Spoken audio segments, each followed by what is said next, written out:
Resting in the beginning, a bedtime story. Close your eyes, breathe slowly, and let yourself drift back to the very beginning of everything. In the beginning, there was nothing. And yet, there was everything. There was God, hovering over the deep, dark waters, waters that stretched endlessly in every direction, formless and empty, quiet and still. The darkness was complete, absolute, like the softest velvet blanket wrapped around the whole universe. There was no sound except the gentle movement of God's Spirit, like a breath, like a whisper, moving slowly across the surface of the deep. It was peaceful, this emptiness. Restful. Like the moment before sleep comes, when your thoughts begin to slow and your body starts to relax into the softness of your bed. Everything was waiting. Everything was ready. Ready for something beautiful to begin. And then God spoke. His voice was not loud or harsh.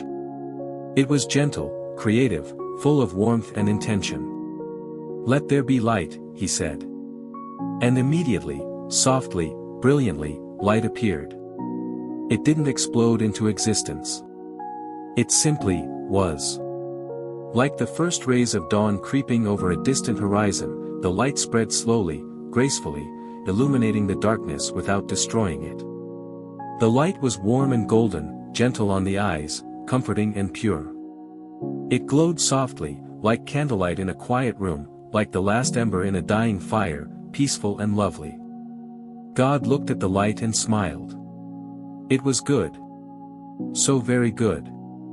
He separated the light from the darkness, calling the light, day, and the darkness, night. And they existed together, side by side, like two old friends, each beautiful in its own way, each necessary, each perfect. The darkness was not something to fear. It was a time of rest, of peace, of quiet renewal. And the light was a time of warmth, of seeing, of gentle activity. Evening came, soft and slow, as the light faded gradually into darkness. The first sunset the universe had ever known. And then morning followed, the first sunrise, gentle and glorious. The first day was complete. And God rested in his work. The second day began quietly, peacefully. The deep waters still covered everything, dark and mysterious, stretching out in every direction like an endless ocean beneath a starless sky. God looked upon the waters and spoke again. "Let there be space between the waters," he said, "to separate them." And slowly, gently, the waters began to divide. Some rose upward, lifting higher and higher, until they formed a great canopy above. Others remained below, deep and still. And between them, God created the sky, a vast, open expanse, endless and blue, stretching from horizon to horizon. Imagine it, the birth of sky. The first breath of atmosphere. Air, fresh and clean, moving gently like a whisper, like the softest breeze on a summer evening. The sky was clear and bright during the day, and it would soon hold clouds, soft, billowing clouds that would drift lazily across its expanse, casting gentle shadows on the earth below. God called this beautiful space sky, and he saw that it was good. The waters above and the waters below, with the sky between them like a peaceful sanctuary, a place where birds would someday soar and winds would someday sing. Evening came again, the light fading into a peaceful darkness. And morning followed, gentle and new. The second day was complete. And God rested in his work. On the third day, God turned his attention to the waters below. They still covered everything, deep and formless, waiting. And God spoke once more. "Let the waters gather together into one place," he said, "and let dry ground appear." And slowly, magnificently, the waters began to move. They pulled back, receding like a tide, gathering into great pools and basins. And as they withdrew, something new emerged from beneath them, land. Dry ground rose up, still wet from the waters that had covered it, glistening in the new light. Mountains lifted their heads toward the sky, their peaks catching the first rays of sunlight, their slopes gentle and inviting. Valleys formed between them, low and protected, peaceful places where water would collect and life would flourish.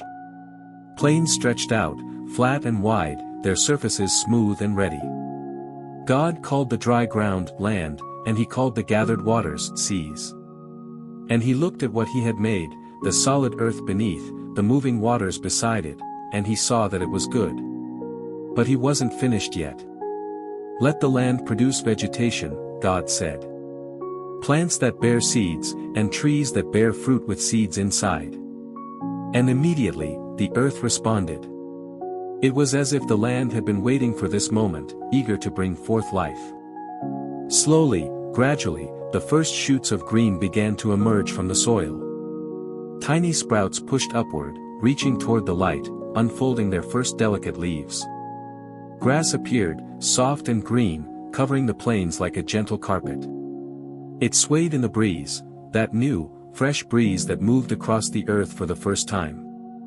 The grass was cool to the touch, tender and alive, and it spread across the land in waves of green, beautiful and peaceful. Then came the flowers. Oh, the flowers!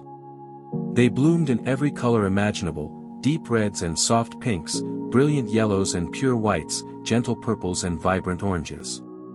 Their petals unfurled slowly, like tiny hands opening to receive a gift. Some flowers grew low to the ground, nestled among the grass. Others stood tall on slender stems, turning their faces toward the sun. And the fragrance, can you imagine it? The first perfume the world had ever known. Sweet and delicate, carried on the breeze, filling the air with beauty. Lavender and rose, jasmine and honeysuckle, scents that would someday calm troubled hearts and bring joy to weary souls. Trees began to grow next, their trunks rising strong and steady from the earth. Their roots dug deep into the soil, anchoring them firmly, drawing up water and nutrients. Their branches spread wide, reaching outward and upward, creating canopies of shade and shelter. Leaves appeared on every branch, thousands and thousands of leaves, rustling softly in the wind, creating a gentle, constant whisper that sounded almost like a song. There were fruit trees, laden with the first fruits, apples hanging heavy on their branches, round and red and perfect. Oranges, bright as little suns. Figs, soft and sweet. Pomegranates, filled with ruby seeds.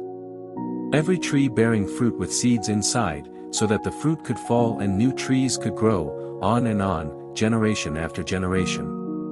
And there were mighty trees, cedars and oaks, their trunks thick and strong, their branches high and wide. Trees that would stand for centuries, providing shade for countless creatures, shelter from storms, homes for birds and squirrels and all manner of life yet to come. The land was transformed. What had been empty and bare was now lush and green, alive with vegetation, beautiful beyond description.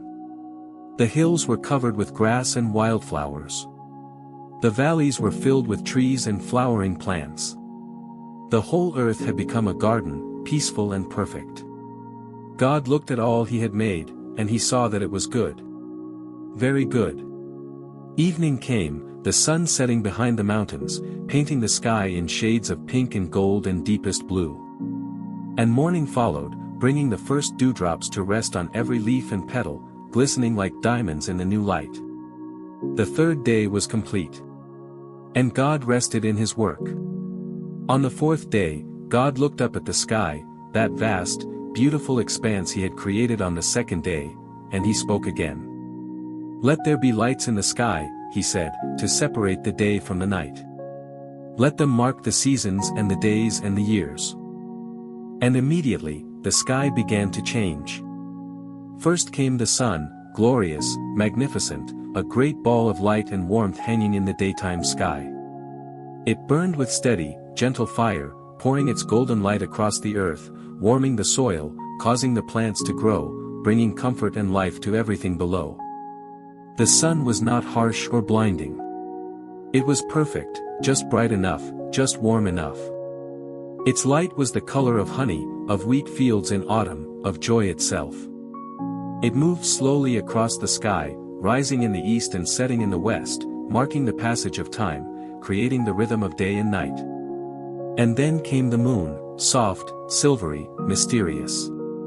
It appeared in the evening sky as the sun set, glowing with a gentle, reflected light. The moon was peaceful, calming, like a night light in a child's room. It hung in the darkness, a companion to the stars, a gentle presence watching over the sleeping earth. Sometimes the moon was full and round, bright enough to cast shadows on the ground. Sometimes it was a thin crescent, delicate as a smile. But always, it was beautiful.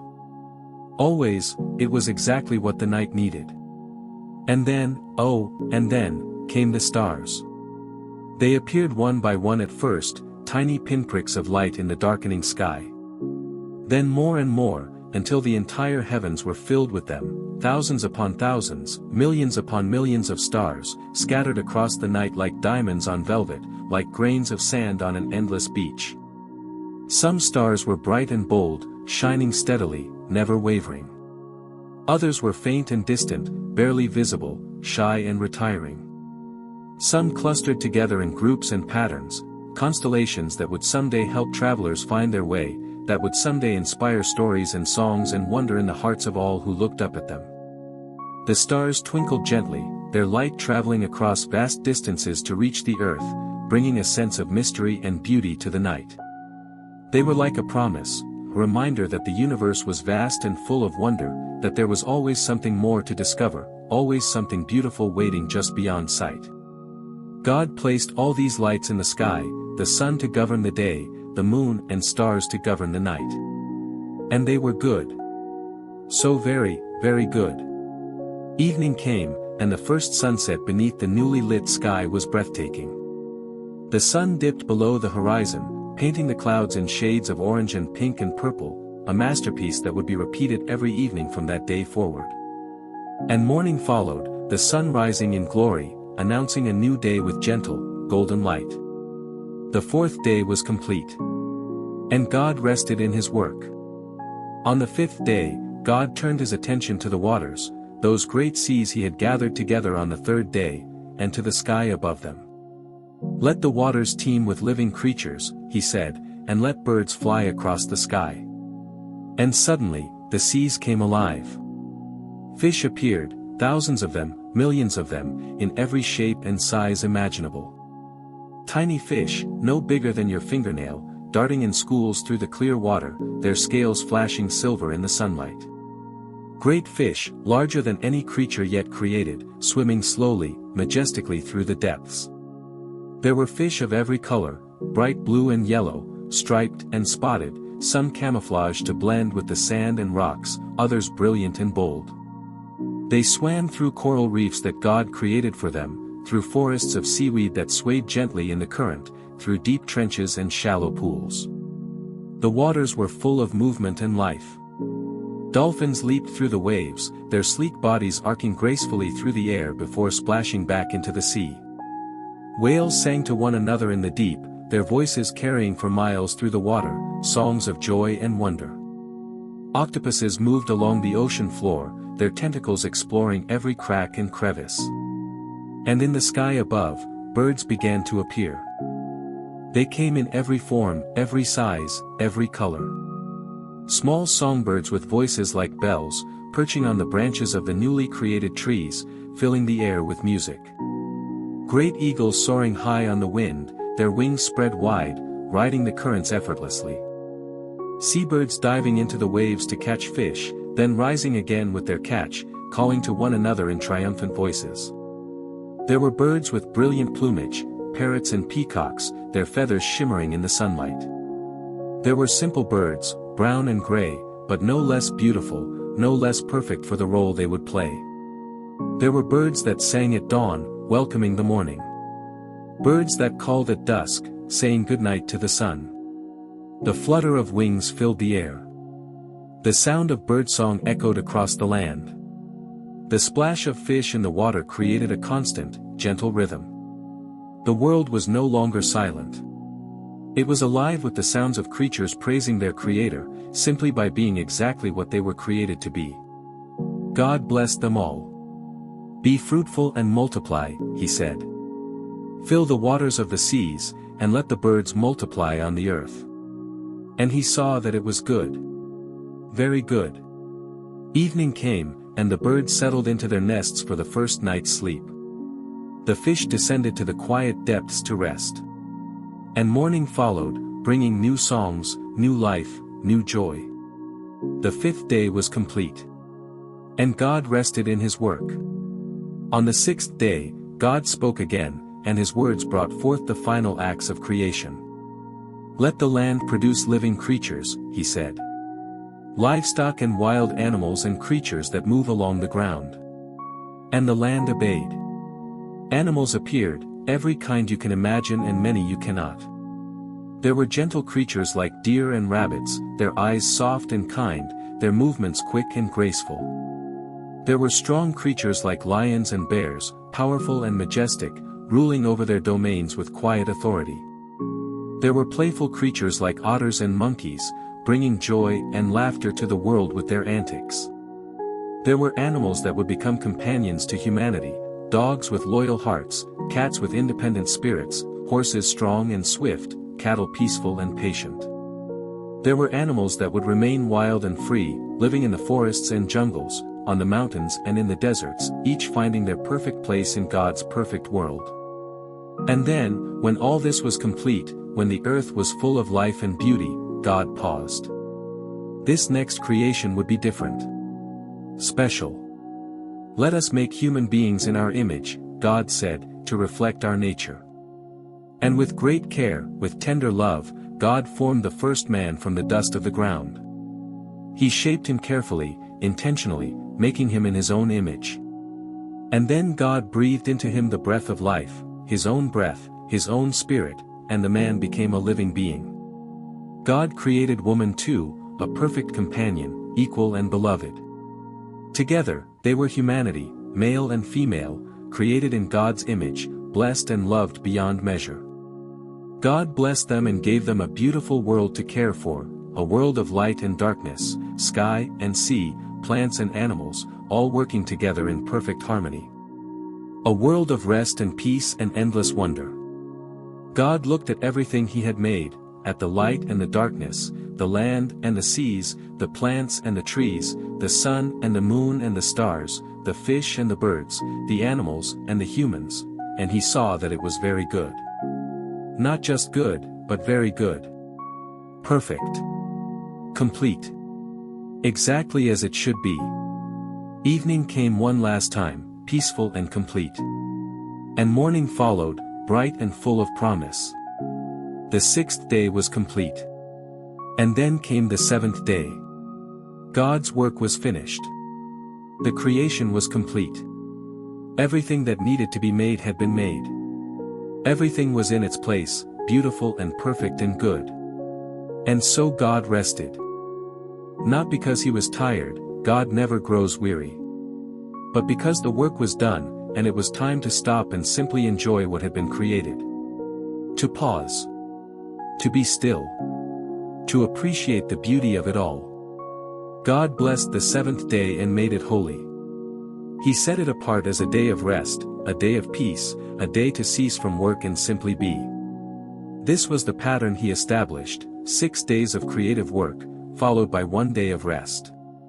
A rhythm of activity and stillness, of doing and being, of effort and peace. And in this rhythm, we find our own rest too. The world God created still exists around you. The sun still rises and sets. The moon and stars still shine. The birds still sing. The earth still brings forth life. And God still invites you to rest, to stop striving, to cease your worrying, to simply be still and know that He is God. Rest now in the peace of knowing you were created with love, with purpose, with intention. You are part of this beautiful creation, made in the image of the Creator Himself. Let your breathing slow. Let your body relax. Let your mind be still. Like the earth at the end of the 6th day, your work for today is done. It is time to rest. Evening has come. Morning will follow. But for now, simply rest. All is well. All is very good. Sleep in peace.